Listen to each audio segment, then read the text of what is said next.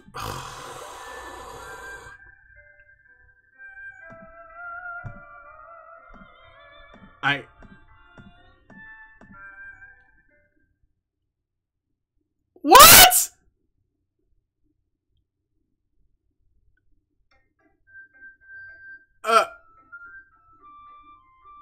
What? Oh. What is happening? Go to the game folders because there's a file called traceback. What? Okay. I don't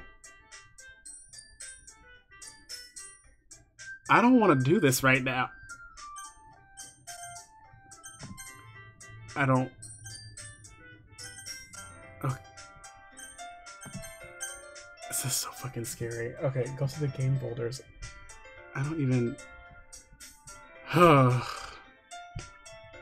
Wait, hold on. That's OBS.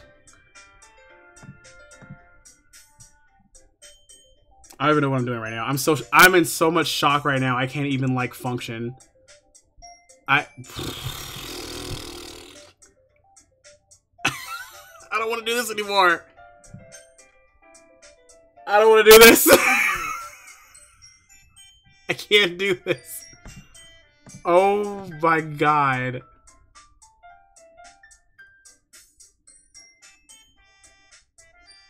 I don't want to do this. Nope. That is the end of this stream and this game. Fuck this. What the hell? No.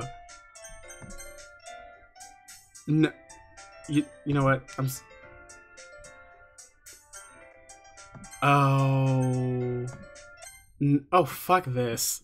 Nope. Oh, no.